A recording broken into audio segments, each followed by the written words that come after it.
ಎಲ್ಲರಿಗೂ ನಮಸ್ಕಾರ ಸ್ನೇಹಿತರೆ. ಡಿಸೆಂಬರ್ 30ರಂದು ವರ್ಷದ ಕೊನೆಯ ಭಯಂಕರ ಅಮಾವಾಸ್ಯೆ 8 ರಾಶಿಯವರಿಗೆ ಈ ಬಾರಿ ಅದೃಷ್ಟ. ಶನಿ ಮತ್ತು ಶಿವನ ಕೃಪೆಯಿಂದ ಗುರುಬಲ. ಈ ಅಮಾವಾಸ್ಯೆಯಂದು 8 ರಾಶಿಯವರಿಗೆ ಭಾರಿ ಅದೃಷ್ಟ ಬರುತ್ತದೆ. ಶನಿದೇವ ಮತ್ತು ಪರಮಶಿವನ ಕೃಪೆಯಿಂದ ಸಂಪೂರ್ಣ ಕೃಪಕಟಾಕ್ಷ ದೊರೆಯಲಿದೆ. ಈ ರಾಶಿಯವರಿಗೆ ಸಿಕ್ಕಿರುವ ಕಾರಣ ಇವರಿಗೆ ಗುರುಬಲ ಆರಂಭವಾಗುತ್ತದೆ. ಇವರು ಎಂದೂ ಕಾಣದ ವಿಪರೀತ ಲಾಭ ಮತ್ತು ಅದೃಷ್ಟ ಕಾಣಲಿದ್ದಾರೆ. ಹಾಗಾದ್ರೆ ಅಂತಹ ಅದೃಷ್ಟವಂತ ರಾಶಿಗಳು ಯಾವುದು, ಹಾಗೆ ಅವುಗಳಿಗೆ ಯಾವೆಲ್ಲ ಲಾಭ ಸಿಗಲಿದೆ ಎಂದು ಈ ವಿಡಿಯೋದಲ್ಲಿ ನೋಡೋಣ ಬನ್ನಿ. ಅದಕ್ಕೂ ಮುಂಚೆ ನೀವಿನ್ನು ನಮ್ಮ ಚಾನೆಲ್ಗೆ ಸಬ್ಸ್ಕ್ರೈಬ್ ಆಗಿಲ್ಲ ಅಂದ್ರೆ ಈಗಲೇ ಸಬ್ಸ್ಕ್ರೈಬ್ ಆಗಿ, ಹಾಗೆ ವಿಡಿಯೋಗೆ ಲೈಕ್ ಮಾಡಿ, ವಿಡಿಯೋವನ್ನ ಸ್ಕಿಪ್ ಮಾಡದೆ ಕೊನೆ ತನಕ ನೋಡಿ. ಮಕರ ರಾಶಿ. ಶಿವನ ಕೃಪಕಟಾಕ್ಷದಿಂದಾಗಿ ಅಮಾವಾಸ್ಯೆ ಎನ್ನುವುದು ಮಕರ ರಾಶಿಯವರಿಗೆ ಸಾಕಷ್ಟು ಲಾಭದಾಯಕವಾಗಿ ಕಾಣಿಸಿಕೊಳ್ಳಲಿದ್ದು, ಅದಕ್ಕಿಂತ ವಿಶೇಷವಾಗಿ ನೆಮ್ಮದಿ ತರುವಂತಹ ತಿಂಗಳಾಗಿದೆ ಎಂದು ಹೇಳಬಹುದು. ಜೀವನದಲ್ಲಿ ಅವರು ಅಂದುಕೊಂಡಿರುವಂತಹ ಪ್ರತಿಯೊಂದು ಕನಸುಗಳನ್ನ ನನಸು ಮಾಡಿಕೊಳ್ಳಲಿದ್ದಾರೆ ಹಾಗೂ ಸಾಧನೆಗಳನ್ನ ಸಾಧಿಸಲಿದ್ದಾರೆ. ಅರ್ಧಕ್ಕೆ ನಿಂತ ಕೆಲಸಗಳು ಮತ್ತೆ ಸಂಪೂರ್ಣವಾಗಿ ಯಶಸ್ವಿಯಾಗಲಿವೆ. ಈ ಸಂದರ್ಭದಲ್ಲಿ ಮಕರ ರಾಶಿಯ ಜನರಲ್ಲಿ ಧಾರ್ಮಿಕ ಹಾಗೂ ಆಧ್ಯಾತ್ಮಿಕ ವಿಚಾರಗಳ ಬಗ್ಗೆ ಇನ್ನಷ್ಟು ಹೆಚ್ಚಿನ ಒಲವು ಕಂಡು ಬರಲಿದೆ. ಈ ಮಕರ ರಾಶಿರವರು ಅತ್ಯಂತ ಸಂತೋಷವಾಗಿ ಇರುವುದಕ್ಕೆ ಇದು ಕೂಡ ಒಂದು ಪ್ರಮುಖ ಕಾರಣವಾಗಿದೆ ಅನ್ನೋದ್ರಲ್ಲಿ ಯಾವುದೇ ಅನುಮಾನವಿಲ್ಲ ಎಂದು ಹೇಳಬಹುದು. ಸಿಂಹರಾಶಿ. ಅಮಾವಾಸ್ಯೆ ಅನ್ನೋದು ಸಿಂಹರಾಶಿಯವರಿಗೂ ಕೂಡ ವೈದಿಕ ಜ್ಯೋತಿಷ್ಯ ಶಾಸ್ತ್ರದ ಪ್ರಕಾರ ಸಾಕಷ್ಟು ವಿಧಗಳಲ್ಲಿ ಲಾಭ ಹಾಗೂ ಶುಭ ಫಲಗಳನ್ನ ತರುವಂತಹ ತಿಂಗಳಾಗಿದೆ. ಈ ಸಮಯ ಅನ್ನೋದು ಸಿಂಹ ರಾಶಿಯವರ ಜೀವನದಲ್ಲಿ ಸಂತೋಷವನ್ನ ಹೊತ್ತು ತರಲಿದೆ. ಈ ಸಂದರ್ಭದಲ್ಲಿ ನಿಮ್ಮ ಉದ್ಯೋಗ ಕ್ಷೇತ್ರದಲ್ಲೂ ಕೂಡ ನೀವು ಉತ್ತಮ ರೀತಿಯ ಸಂಪಾದನೆಯನ್ನ ಹಾಗೂ ಬೇರೆ ಬೇರೆ ಸೌಲಭ್ಯಗಳನ್ನ ಪಡೆದುಕೊಳ್ಳುವಂತಹ ಅವಕಾಶ ಇದೆ. ನೀವು ಮಾಡುವಂತಹ ಒಳ್ಳೆಯ ಕೆಲಸವನ್ನ ಗಮನಿಸಿ ಹಿರಿಯ ಅಧಿಕಾರಿಗಳು ಕೆಲಸದಲ್ಲಿ ಪ್ರಮೋಷನ್ ಹಾಗೂ ಸಂಬಳದಲ್ಲಿ ಹೆಚ್ಚಳ ಮಾಡ್ತಾರೆ. ವ್ಯಾಪಾರ ಮಾಡುವಂತಹ ಸಿಂಹ ರಾಶಿಯವರಿಗೂ ಕೂಡ ತಮ್ಮ ಬ್ಯಾಂಕ್ ಬ್ಯಾಲೆನ್ಸ್ ಹಂಚಿಕೊಳ್ಳುವಂತಹ ಅವಕಾಶ ಈ ಸಂದರ್ಭದಲ್ಲಿ ಸಿಗಲಿದೆ. ಒಂದು ವೇಳೆ ಹೊಸ ಮನೆ, ಪ್ರಾಪರ್ಟಿ ಅಥವಾ ವಾಹನವನ್ನ ಖರೀದಿ ಮಾಡುವಂತಹ ಯೋಜನೆಯನ್ನ ಹೊಂದಿರುವಂತಹ ಜನರಿಗೂ ಕೂಡ ಇದು ಶುಭ ಸುದ್ದಿ ತರುವಂತಹ ಸಮಯವಾಗಿದೆ. ತುಲಾರಾಶಿ. ಅಮಾವಾಸ್ಯೆ ತುಲಾರಾಶಿಯವರಿಗೆ ಉತ್ತಮ ಮಾಸವಾಗಲಿದೆ. ಶಿವ ಮತ್ತು ಪಾರ್ವತಿಯ ಆಶೀರ್ವಾದದಿಂದ ತುಲಾರಾಶಿ ಜನರು ಸಂತೋಷ ಮತ್ತು ಸಮೃದ್ಧಿಯನ್ನ ಹೊಂದುತ್ತಾರೆ.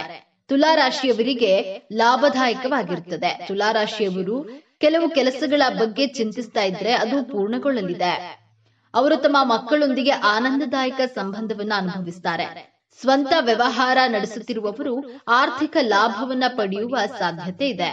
ಲಕ್ಷ್ಮೀ ದೇವಿಯ ಕೃಪೆಯಿಂದ ಉತ್ತಮ ಆರ್ಥಿಕ ಲಾಭ ಸಿಗಲಿದೆ. ಸಿಕ್ಕಿಬಿದ್ದ ಹಣ ವಾಪಸ್ ಬರಲಿದೆ. ಸಾಧ್ಯವಾದಷ್ಟು ಬೇಗ ನಿಮ್ಮ ಕೆಲಸವನ್ನ ಪೂರ್ಣಗೊಳಿಸುವಿರಿ.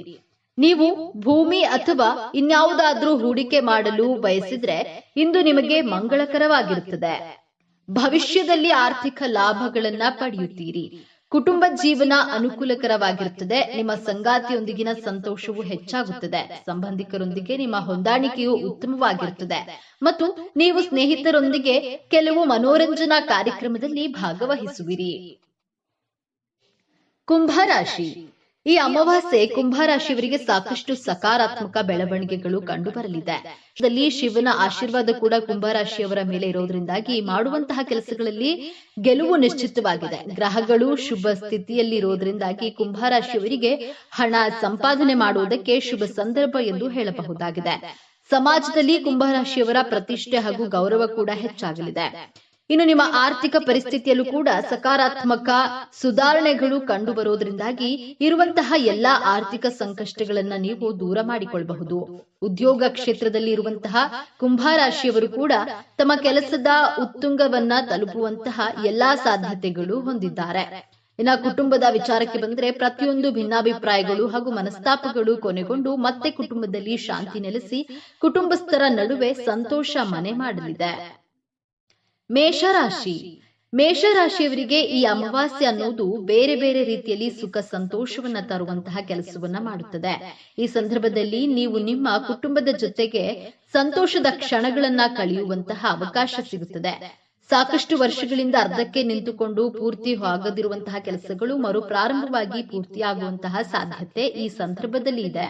ಒಂದು ವೇಳೆ ಈ ಸಂದರ್ಭದಲ್ಲಿ ನೀವು ಕುಟುಂಬದ ಜೊತೆಗೆ ಯಾವುದಾದ್ರೂ ಅಸಮಾಧಾನಗಳು ಅಥವಾ ಭಿನ್ನಾಭಿಪ್ರಾಯಗಳನ್ನ ಹೊಂದಿದ್ರೆ ಶಿವನ ಕೃಪೆಯಿಂದಾಗಿ ಕುಟುಂಬದ ನಡುವೆ ಎಲ್ಲಾ ಸಮಸ್ಯೆಗಳು ಕೂಡ ಪರಿಹಾರವಾಗುತ್ತವೆ. ಈ ಸಂದರ್ಭದಲ್ಲಿ ಮೇಷರಾಶಿರವರ ಆರ್ಥಿಕ ಪರಿಸ್ಥಿತಿ ಕೂಡ ಚೆನ್ನಾಗಾಗುತ್ತದೆ ಹಾಗೂ ಎಲ್ಲಾ ಸಾಲಗಳನ್ನ ತೀರಿಸಬಹುದಾಗಿದೆ. ನೀವು ಹಣವನ್ನ ಹೂಡಿಕೆ ಮಾಡೋದ್ರಿಂದಾಗಿ ಕೈತುಂಬ ಲಾಭವನ್ನ ಕೂಡ ಸಂಪಾದನೆ ಮಾಡಬಹುದಾಗಿದೆ. ನೀವು ಉದ್ಯೋಗಿಗಳಿಗೆ ಕೂಡ ಈ ತಿಂಗಳು ಸಾಕಷ್ಟು ಶುಭ ಲಾಭವನ್ನ ತರುವಂತಹ ತಿಂಗಳಾಗಿರೋದ್ರಿಂದಾಗಿ ಸಾಕಷ್ಟು ಗುಡ್ ನ್ಯೂಸ್ ಅನ್ನ ನೀವು ನಿರೀಕ್ಷೆ ಮಾಡಬಹುದಾಗಿದೆ. ವೃಷಭ ರಾಶಿ. ಈ ಅಮಾವಾಸ್ಯೆ ವೃಷಭ ರಾಶಿಯವರಿಗೆ ತುಂಬಾ ಪ್ರಯೋಜನಕಾರಿಯಾಗಿದೆ. ಈ ಅಮಾವಾಸ್ಯೆಯಲ್ಲಿ ವೃಷಭ ರಾಶಿಯವರ ಸಂತೋಷ ಹೆಚ್ಚಾಗುತ್ತದೆ, ಧನಲಾಭ ಪ್ರಾಪ್ತಿಯಾಗಲಿದೆ, ಸಮಾಜದಲ್ಲಿ ಮೆಚ್ಚುಗೆ ಹೆಚ್ಚಲಿದೆ, ಶಿವನ ಕೃಪೆಯಿಂದ ದಾಂಪತ್ಯ ಜೀವನ ಸುಖಮಯವಾಗಿರಲಿದೆ, ಬಯಸಿದ ಎಲ್ಲಾ ಯೋಜನೆಗಳು ಯಶಸ್ವಿಯಾಗುತ್ತವೆ. ವೃಷಭ ರಾಶಿಯವರಿಗೆ ಮಂಗಳಕರ ಮತ್ತು ಲಾಭವಾಗಲಿದೆ. ವೃಷಭ ರಾಶಿಯ ಜನರು ತಮ್ಮ ಆರ್ಥಿಕ ಜೀವನದಲ್ಲಿ ಸ್ಥಿರತೆಯನ್ನ ಸಾಧಿಸುತ್ತಾರೆ, ಬಹಳಷ್ಟು ಸಂತೋಷ ಮತ್ತು ಸಮೃದ್ಧಿಯನ್ನ ಅನುಭವಿಸುತ್ತಾರೆ. ಕಠಿಣ ಪರಿಶ್ರಮ ಮತ್ತು ಪ್ರಯತ್ನದ ಮೂಲಕ ನಿಮ್ಮ ಕನಸುಗಳನ್ನ ನನಸಾಗಿಸಲು ಮತ್ತು ನಿಮ್ಮ ಗುರಿಗಳನ್ನ ಸಾಧಿಸಲು ನೀವು ಅವಕಾಶವನ್ನ ಪಡೆಯಬಹುದು. ಮಹಾದೇವನ ಕೃಪೆಯಿಂದ ಎಲ್ಲಾ ರೀತಿಯ ಪರಿಸ್ಥಿತಿಗಳನ್ನ ಎದುರಿಸಲು ನೀವು ದೈಹಿಕವಾಗಿ ಮತ್ತು ಮಾನಸಿಕವಾಗಿ ಸದೃಢರಾಗಿರ್ತೀರಿ. ಕುಟುಂಬದಲ್ಲಿ ಸದಸ್ಯರ ವಿವಾಹದ ವಿಷಯವು ಮುಂದುವರಿಯಬಹುದು, ಅದರ ಬಗ್ಗೆ ಎಲ್ಲಾ ಸದಸ್ಯರು ಸಂತೋಷವಾಗಿರ್ತಾರೆ. ನಿಮ್ಮ ವೃತ್ತಿ ಜೀವನದಲ್ಲಿ ನೀವು ಯಶಸ್ಸನ್ನ ಪಡೆಯಬಹುದು ಮತ್ತು ನಿಮ್ಮ ಕೆಲಸದಲ್ಲಿ ಎಲ್ಲೆಡೆ ಪ್ರಶಂಸಿಸಲಾಗುತ್ತದೆ. ನಿಮ್ಮ ಕುಟುಂಬದ ಸದಸ್ಯರೊಂದಿಗೆ ಉತ್ತಮ ಸಮಯವನ್ನ ಕಳೆಯುವ ಅವಕಾಶವನ್ನ ನೀವು ಪಡೆಯುತ್ತೀರಿ. ಕಟಕ ರಾಶಿ. ಕಟಕ ರಾಶಿಯವರಿಗೆ ಅತ್ಯುತ್ತಮವಾದ ದಿನವಾಗಿರಲಿದೆ. ನೀವು ಶಿವನ ಕೃಪೆಯಿಂದ ಯಶಸ್ಸು ಗಳಿಸಲು ಉತ್ತಮ ಅವಕಾಶಗಳನ್ನ ಪಡೆಯುವಿರಿ ಮತ್ತು ಎಲ್ಲಾ ಸವಾಲುಗಳನ್ನ ಧೈರ್ಯದಿಂದ ಎದುರಿಸುವಿರಿ. ಇದರಿಂದಾಗಿ ನಿಮ್ಮ ಆತ್ಮವಿಶ್ವಾಸ ಹೆಚ್ಚಾಗುವುದು. ಅದೃಷ್ಟದ ಸಂಪೂರ್ಣ ಬೆಂಬಲ ಪಡೆಯುವುದರಿಂದ ಹಣವನ್ನ ಗಳಿಸಲು ಉತ್ತಮ ಸಮಯಾವಕಾಶವನ್ನ ಪಡೆಯುವಿರಿ ಮತ್ತು ಹಣ ಉಳಿತಾಯ ಮಾಡುವಲ್ಲಿ ನೀವು ಯಶಸ್ಸು ಗಳಿಸುವಿರಿ. ಕೆಲಸವನ್ನ ಹುಡುಕುತ್ತಿರುವಂತಹ ಈ ರಾಶಿಗೆ ಸೇರಿದ ಯುವಕರಿಗೆ ಶುಭ ಸುದ್ದಿ ಲಭಿಸಲಿದೆ. ನಿಮ್ಮ ವೃತ್ತಿ ಜೀವನವನ್ನ ಶುರು ಮಾಡಲು ಉತ್ತಮ ಅವಕಾಶಗಳನ್ನ ಗಳಿಸುವಿರಿ. ನೀವು ಶಾರೀರಿಕ ಮತ್ತು ಮಾನಸಿಕವಾಗಿ ಸದೃಢವಾಗಿರುವಿರಿ. ತಾಯಿಯೊಂದಿಗೆ ನಿಮ್ಮ ಸಂಬಂಧಿಕರ ಮನೆಗೆ ಭೇಟಿ ನೀಡುವ ಅವಕಾಶ ಲಭಿಸುವುದು.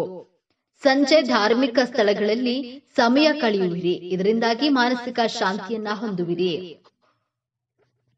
ಕನ್ಯಾ ರಾಶಿ. ಕನ್ಯಾ ರಾಶಿಯವರಿಗೆ ಈ ಅಮಾವಾಸ್ಯ ಅದೃಷ್ಟದ ದಿನವಾಗಲಿದೆ. ವ್ಯಾಪಾರದಲ್ಲಿ ವೃದ್ಧಿಯಾಗುವ ಸಾಧ್ಯತೆಗಳಿವೆ. ಕಚೇರಿಯಲ್ಲಿ ಬಡ್ತಿ ಸಿಗಲಿದೆ, ಸಂಬಳ ಹೆಚ್ಚಾಗುವ ಸಾಧ್ಯತೆ ಇದೆ. ಇತರರಿಗಿಂತ ಮೊದಲು ನಿಮ್ಮನ್ನ ಗೌರವಿಸಲಾಗುತ್ತದೆ. ಮಾತುಗಾರಿಕೆಯ ಮೂಲಕ ಕನ್ಯಾ ರಾಶಿರವರು ಎಲ್ಲರ ಮನಸ್ಸನ್ನ ಗೆಲ್ತಾರೆ, ಆದ್ರೆ ಕಣ್ಣಿನ ಸಮಸ್ಯೆ ಈ ಸಂದರ್ಭದಲ್ಲಿ ಕಂಡುಬರಬಹುದು. ಕೌಟುಂಬಿಕ ಕೆಲಸಗಳು ಕೆಲವೊಮ್ಮೆ ನಿಮ್ಮ ಮನಸ್ಸಿನಲ್ಲಿ ಅಶಾಂತಿ ಮೂಡಿಸಬಹುದಾಗಿದೆ, ಆದರೆ ಅವುಗಳನ್ನ ಸರಿಯಾದ ರೀತಿಯಲ್ಲಿ ಮಾಡಿ ಮುಗಿಸುವಂತಹ ಆತ್ಮವಿಶ್ವಾಸ ನಿಮ್ಮಲ್ಲಿದೆ. ಆರ್ಥಿಕವಾಗಿ ಯಾವುದೇ ರೀತಿಯ ಚಿಂತೆ ಪಡಬೇಕಾದ ಅಗತ್ಯ ಇರುವುದಿಲ್ಲ. ಆದಾಯಕ್ಕಾಗಿ ಸಾಕಷ್ಟು ಮೂಲಗಳು ತೆರೆದುಕೊಳ್ಳಲಿವೆ. ಸ್ನೇಹಿತರೆ, ಈ ಮಾಹಿತಿ ನಿಮಗೆ ಇಷ್ಟವಾಗಿದ್ದಲ್ಲಿ ದಯವಿಟ್ಟು ಶೇರ್ ಮಾಡಿ, ಲೈಕ್ ಮಾಡಿ ಮತ್ತು ನಮ್ಮ ಚಾನೆಲ್ಗೆ ಸಬ್ಸ್ಕ್ರೈಬ್ ಆಗಿ. ಎಲ್ಲರೂ ಭಕ್ತಿಯಿಂದ ಓಂ ಶ್ರೀ ಶನೇಶ್ವರ ನಮಃ ಅಂತ ಕಮೆಂಟ್ ಮಾಡಿ. ಧನ್ಯವಾದಗಳು.